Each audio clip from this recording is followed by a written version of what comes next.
അസ്സലാമു വറഹ്മത്തുള്ളാഹി തആല വബറകാത്തു. അൽഹംദുലില്ലാ. എൻ്റെ എല്ലാ പ്രിയ സുഹൃത്തുക്കൾക്കും സുഖമെന്ന് കരുതുന്നു. അൽഹംദുലില്ലാ. നമുക്ക് സ്ത്രീകൾക്ക് കിട്ടുന്ന ഏറ്റവും വലിയ ഭാഗ്യം നല്ലൊരു ഭർത്താവിനെ കിട്ടുക, അതുപോലെ നമ്മളെ സ്നേഹിച്ച് മനസ്സറിഞ്ഞ് സ്നേഹിക്കുന്ന ഒരു ഭർത്താവിനെ കിട്ടുക, നമ്മുടെ സങ്കടങ്ങളും നമ്മുടെ ആഗ്രഹങ്ങളും മനസ്സിലാക്കി നമ്മളെ സ്നേഹിക്കുന്ന ഒരു ഭർത്താവിനെ കിട്ടുക എന്നതായിരിക്കും സ്ത്രീകൾക്ക് ആഗ്രഹം. പല പല സ്വപ്നങ്ങൾ വെച്ചിട്ട് വിവാഹം കഴിച്ച ശേഷം അവരുടെ ആഗ്രഹങ്ങൾ നടക്കാതെ പോവുകയും അതുപോലെ അവർ വിചാരിച്ച പോലെ അവരുടെ പങ്കാളിയിൽ നിന്ന് സ്നേഹം കിട്ടാതിരിക്കുകയും ചെയ്യുന്ന സിറ്റുവേഷൻ പലർക്കും ഉണ്ടാവും. നമ്മുടെ ഭർത്താക്കന്മാർ നമ്മളെ ആത്മാർത്ഥമായിട്ട് സ്നേഹിക്കണം. വേറൊരു സ്ത്രീയിലേക്കും അവർ അന്യനായിട്ട് പോവാൻ പാടില്ല, അവിഹിതത്തിലേക്ക് പോവാൻ പാടില്ല. അവർ നമ്മെ തന്നെ സ്നേഹിക്കണം. അതിനുവേണ്ടി നമ്മൾ കുറച്ച് ഇസ്ലാമിക് ടിപ്സുകളും സൂറത്തുകളൊക്കെ പാരായണം ചെയ്യാനുണ്ട്. എന്നാലും നമ്മുടെ സ്വഭാവത്തിലും നമ്മൾ മാറ്റം വരുത്തണം. നമ്മൾ ഭർത്താവിനോട് എപ്പോഴും നമ്മുടെ പരാതികൾ പറയാനും പാടില്ല. പല സ്ത്രീകളുടെയും ഒരു സ്വഭാവമാണ് ഭർത്താവിനോട് എപ്പോഴും പരാതി പറയുക, പരാതിയും പരിഭവവും പറയുക. അപ്പോൾ അവർ പതിയെ നമ്മളെ മടുക്കും.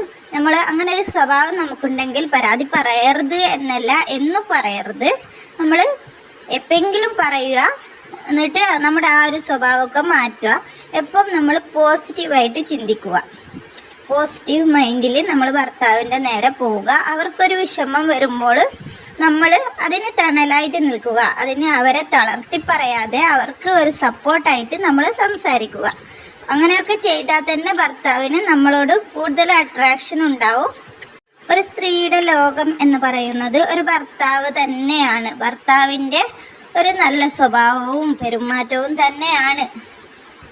നിങ്ങൾ ഖദീജ ബീവിയും അതുപോലെ ആയിഷ ബീവിയും ഒക്കെ റസൂലുമായിട്ടുള്ള കഥകളൊക്കെ കേൾക്കാറില്ലേ, ചരിത്രങ്ങളൊക്കെ കേൾക്കാറില്ലേ? എത്ര സുന്ദരമാണ്. അതുപോലെ നമ്മൾ ജീവിക്കാൻ ശ്രമിക്കണം. നമ്മുടെ ജീവിതത്തിൽ അതുപോലെയുള്ള കാര്യങ്ങളൊക്കെ കൊണ്ടുവരണം. നമ്മൾ ക്ഷമിച്ചു കൊടുക്കണം. പരസ്പരം ക്ഷമ നമുക്കുണ്ടെങ്കിൽ നമ്മുടെ ജീവിതം നമ്മൾ സക്സസ് ആവും. നമ്മൾ എന്ത് കാര്യം ചെയ്യുമ്പോഴും അള്ളാഹുവിനോട് ദുആ ചെയ്യുമ്പോഴും നമ്മൾ നല്ല അദബോട് കൂടി ദുആ ചെയ്യണം. വുളുഓടുകൂടി നമ്മൾ അത് പാരായണം ചെയ്തിട്ട് അള്ളാഹുവിൻ്റെ നേരെ രണ്ട് കൈയും മുകളിലോട്ട് ഉയർത്തി നമ്മൾ ദുആ ചെയ്യണം. എന്നാലാണ് നമുക്കതിന് പ്രതിഫലം കിട്ടുക.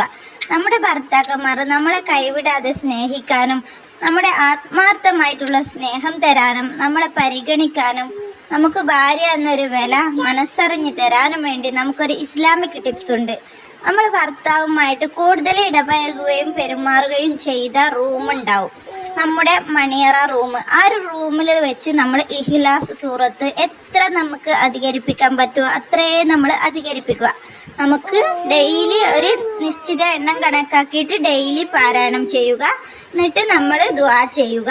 ഉറപ്പായിട്ടും നിങ്ങളുടെ ഭർത്താവ് നിങ്ങളെ ആത്മാർത്ഥമായിട്ട് സ്നേഹിക്കും, നിങ്ങളെ കൈവിടില്ല. നിങ്ങൾ ഇതുപോലെ ഒന്ന് പരീക്ഷിച്ച് നോക്കുക. നമ്മുടെ റൂമിൽ നിന്ന് നമ്മൾ ഇഖ്ലാസ് സൂറത്ത് മനസ്സറിഞ്ഞ് ഓതുക. എന്നിട്ട് അള്ളാഹുവിനോട് ദുആ ചെയ്യുക. ഭർത്താവിന് മതിമറന്ന സ്നേഹം ഉറപ്പായിട്ടും ഉണ്ടാവും ഇൻഷാ അല്ലാഹ്. ഇസ്ലാമിക് ടിപ്സ് അറിയാൻ നിങ്ങൾ ചാനൽ സബ്സ്ക്രൈബ് ചെയ്യുക. നിങ്ങൾക്ക് ഈ ഒരു ടിപ്സ് യൂസ്ഫുൾ ആയെങ്കിൽ നിങ്ങൾ അതിൻ്റെ കമൻറ്റ് അറിയിക്കുക, ലൈക്ക് ചെയ്യുക. ഇൻഷാ അല്ലാഹ് അടുത്തൊരു വീഡിയോയിൽ കാണാം.